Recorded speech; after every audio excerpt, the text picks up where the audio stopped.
Welcome to my channel ultimate Sujatha. My home tour చూడండి. ఇది hall.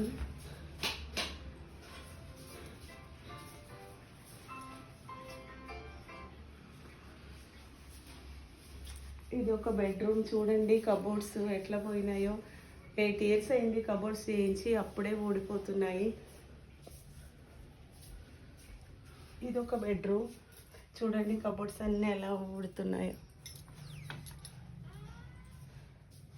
ఇది ఉయ్యాల, నాకు ఇష్టమైంది. కబోర్డ్స్ ఇష్టపడి చేయించుకున్నా ఫ్రెండ్స్. 8 yearsలోనే ఎట్లా ఊడిపోతున్నాయి చూడండి. లో క్వాలిటీ పెట్టి అంతా పోతున్నాయి. మస్తు బాధపడ్డాను. ఈ కబోర్డ్లో అయితే ఒకసారి 1,00,000 రూపాయలు పెట్టా, అది కూడా చెదలు తినేసింది. 5-6 లక్షల లాస్. ఆర్బీఐకి వెళ్ళినా కూడా కొన్నే చెల్లినాయి.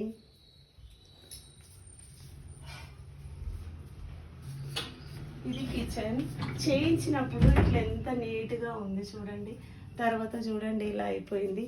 ఇక్కడ ఒక గ్లాస్ డోర్ ఉండాలి, అది ఉండింది. ఈ గ్లాస్ డోర్ ఉండింది. ఇదంతా ఎందుకు తీస్తున్నా అంటే, మీరు ఎవ్వరూ వుడ్ వర్క్ పెట్టుకోకండి. ఇప్పుడు అల్యూమినియం వస్తున్నాయి కదా, అవి ప్రిపేర్ చేయండి. ఎందుకంటే అంత లాసు, 6 లక్షల వరకు లాసు. కబోర్డ్ వాళ్ళకు కూడా చెప్తున్నా, డబ్బులు ఎక్కువైనా సరే మంచి క్వాలిటీ పెట్టండి. రోజు మేము ఇలా ఏడుస్తూ ఉసురుమంటే అవసరంతా మీకే తగులుతుంది. అందుకని అందులో విలువైన వస్తువులు ఎవ్వరు డాక్యుమెంట్స్, డబ్బులు కబోర్డ్స్లలో పెట్టకండి దయచేసి. Bye friends.